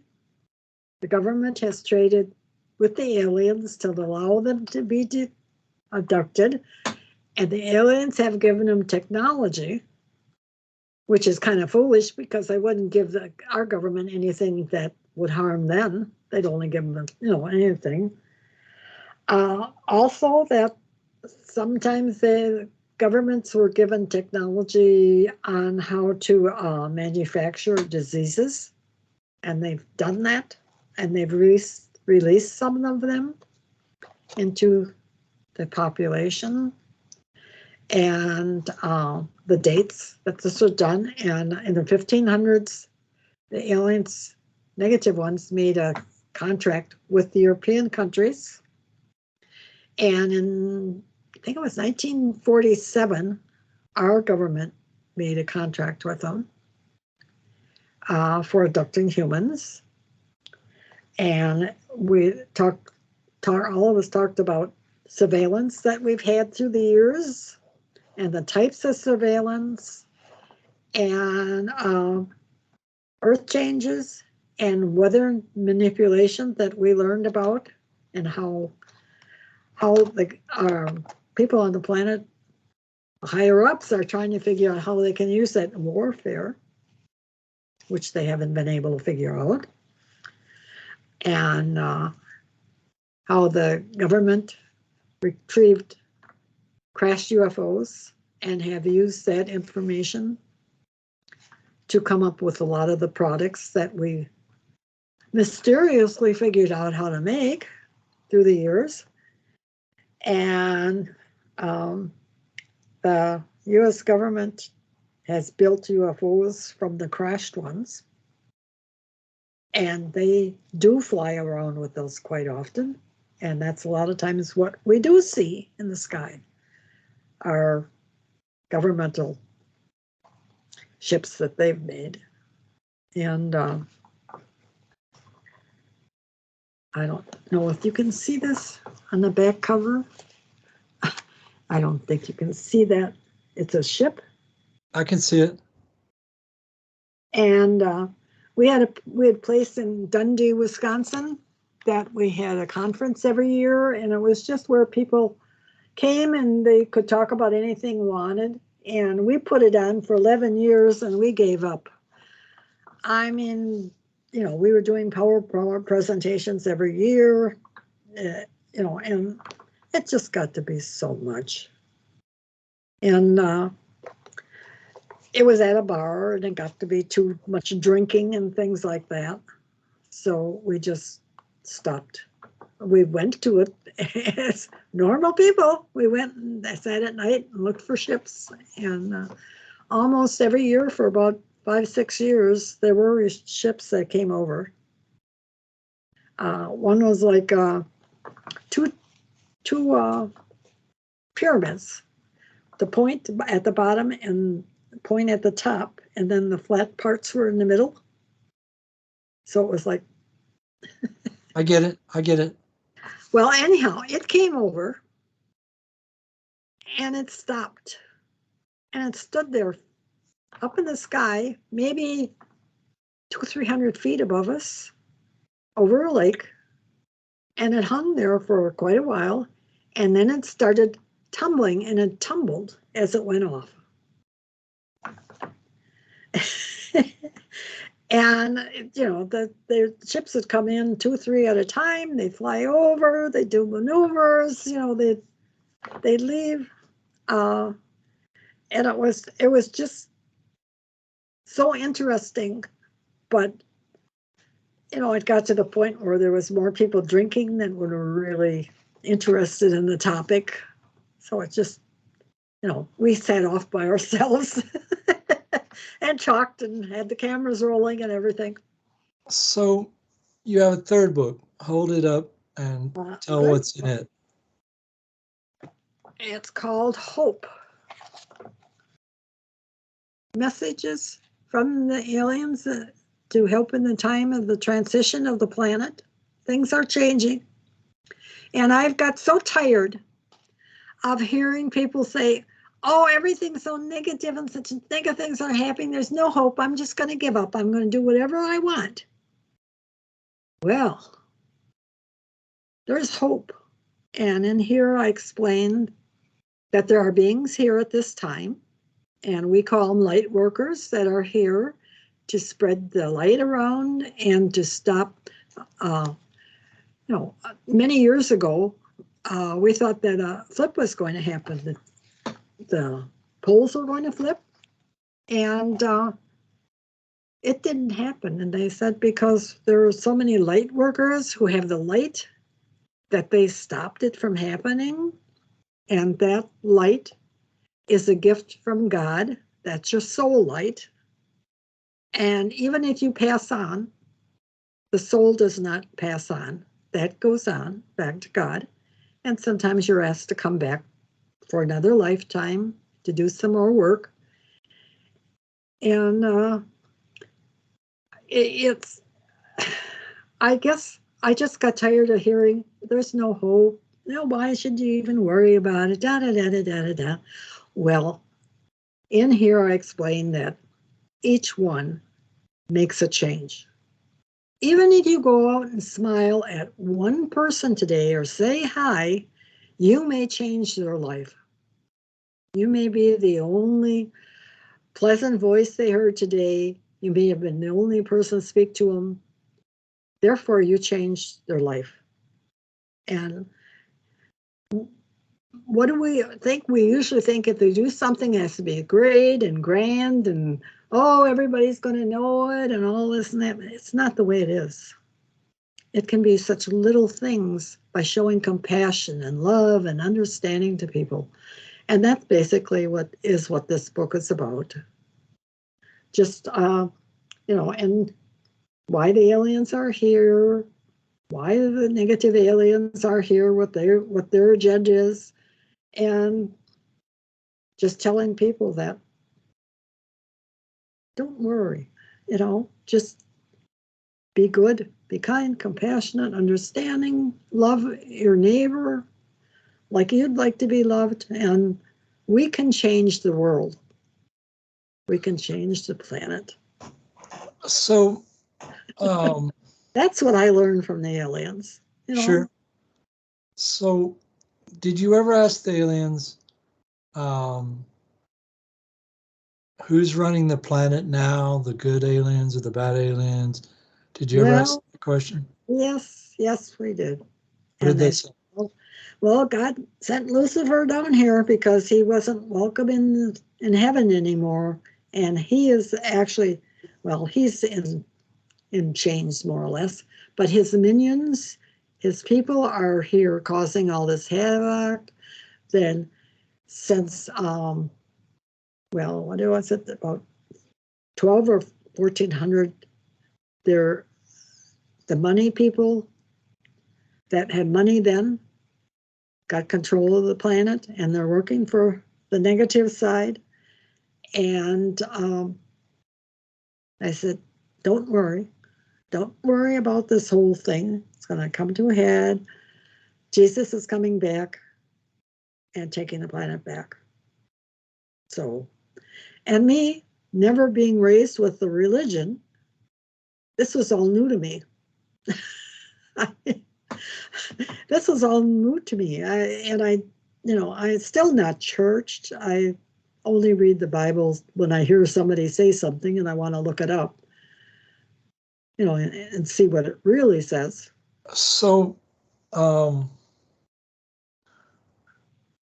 did they ever give you any time frame for when anything is supposed to happen? No, we've asked, and they said if anybody gives you a time frame. If anybody gives you a prophecy that if the world is going to end by such and such date, or this is going to happen such and such date, they said run. Because they cannot know. God will not tell anybody. Jesus doesn't know. We asked Jesus, do you know when you're coming back? No. I get my orders just like anybody else does. He says, I have no knowledge what will happen. So they have given us, we've asked, when will this happen or when will that happen? And they said, well, it's a possibility that it could happen maybe in 6 months or a year. But you can change that, don't you? You can change something that's going to happen. It's up to us. So now you didn't know you'd get that kind of a lecture. So we've gone over your books, we've gone over your onboard experiences, we've briefly touched your questions you've asked them, and you mentioned that your editors have had problems. Yes, and she said, I said, would you please write that at the end of my book? And she did. She wrote 2 pages, and she called it Electronic Chaos. Right. She explained what happened to her and everything. I said, I've been telling people for years that this happens with my computer, with my phone, with anything that's electronic. And she didn't believe me until it happened to her. And she said, the funny part of it is, it didn't happen until I got to God and Jesus part of the book.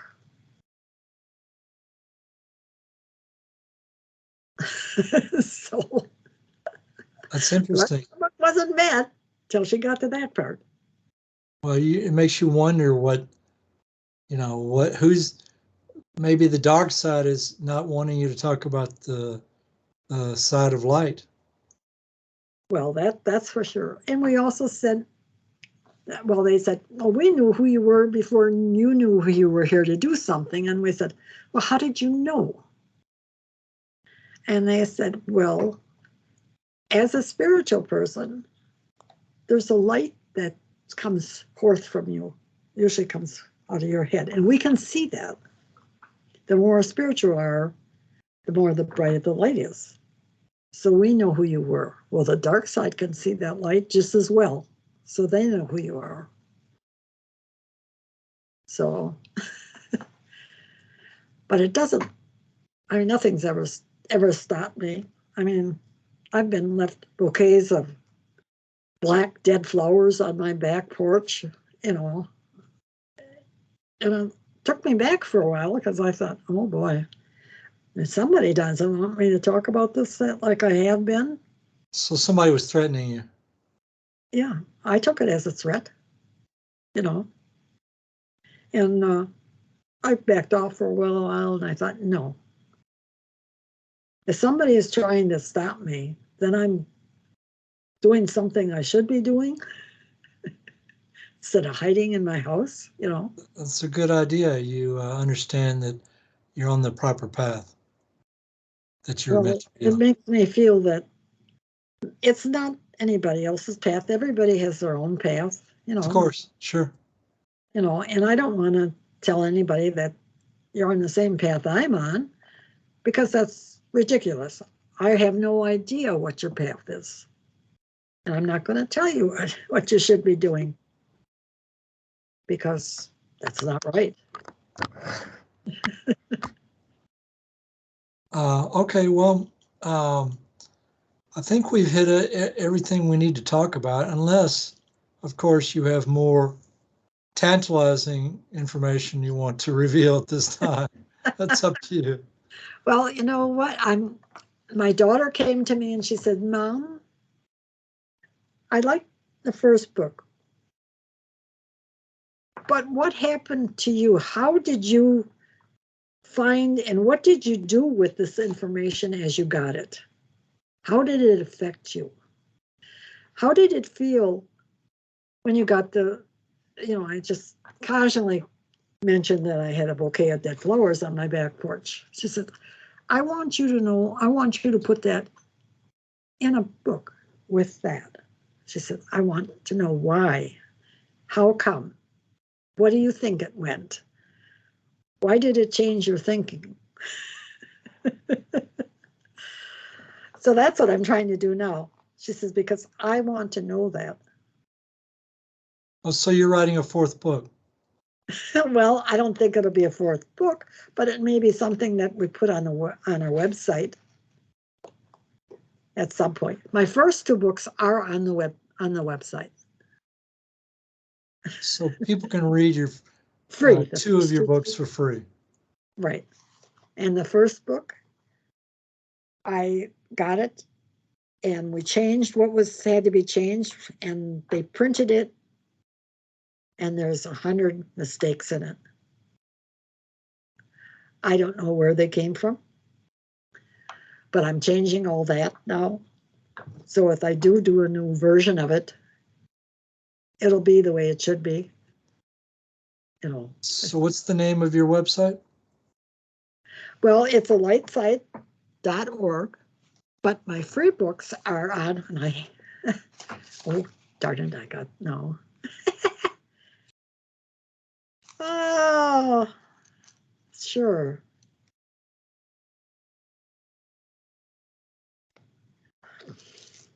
Oh, here. thelightside.com and alightside.org. Chronicles.org has all the information, my two books, and little information more about how this all started. The lightsidechronicles.org? Yeah. And the lightsidechronicles.com has pearls of wisdom that the aliens gave us. So like one or two sentences, that's kind of helps people out and their missions and ideas of what to do. So, and I have them written down because I don't use them. I don't go to them. So I want to make sure people get to them right. The lightsidechronicles.org and the lightsidechronicles.com. Yep. All right. And if you get your original lightside.org, information is mostly wrong. That's okay.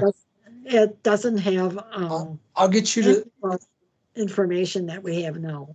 I'll get you to send me an electronic copy of both the names of both your websites that have the correct information. I'll post them below the video after I post it on YouTube. Yeah. So we'll have everything there so for people to find everything, and I'll even link to your books pages on Amazon so that you can get some more book sales. So is there anything else you want to tell our listeners before we end this interesting conversation? This is a message in a place I never thought I'd be in my life. I didn't believe in this. I thought people were crazy, and here I am now with full belief, talking about it. And I just hope people realize that I'm very sincere in what I have talked about. And I believe 100% in what I've said. Because I've tested and tested everything, tested the aliens, tested my psychotherapist, I've tested everybody. And I've walked away from people that I knew I couldn't trust anymore. And it really hurt because they were very good friends of mine. But I knew, you have to be able to trust 100% that the people that you are working with, because otherwise, I don't know what would have happened. All right, well, to this. I believe you're sincere, and I'm sure people listening to this will also believe you're sincere. You sound very sincere. I believe you, and I think most people will believe you. And I want to thank you for being on the show. It's been a pleasure. Well, And thank you for having me. I hope that everybody who watches this runs out and orders your book, and you get lots of money from sales. Hey, I've gotten no money. I haven't received enough money to pay for my first book. What are you kidding me? Well, it's a joke more than anything else. Nobody makes any money off books anymore. No, I mean, no. As a matter of fact, this time I decided I'm going to buy books and give them away. I'm not going to send them free to anybody, but if anybody meets me and they're interested, get a free copy of the book. well, You pay something on it, you're going to have a free book. You shouldn't do that. Just what you could do. I want them to say, Joe, I don't care. At my age, I don't care about money anymore. Well, it's not okay. All I'm saying is you have to keep your money so you have it to, you always have money. So you don't need to be spending your money to help other people. So what you might want to do is just have yourself a box of cards, business cards, and just put on, design yourself a business card, and then put on it your websites and just whatever you feel like putting on there that you think is helpful. And when people say, "What's your website? How do I get your book?" Blah blah blah. You just say, "Here," and you hand them one of the cards, and you can walk away, and you don't have to do anything. You just hand the card, and they've got everything they need. So I really do appreciate you being on the show. Thank you very much. And I'm going to go ahead and end the recording, and then Okay. we'll go from there. Unless Okay. you have something else you'd like to say before we end the recording. Is there anything else you would like to say before we end it? I think just be kind to everyone you meet and let your light shine. Don't hide it under a bushel basket. It's in the Bible. Don't hide that light under the bushel basket. Okay. Thank you for your positive information. Let's stop the recording now. And thanks again for being on the show. Thank you.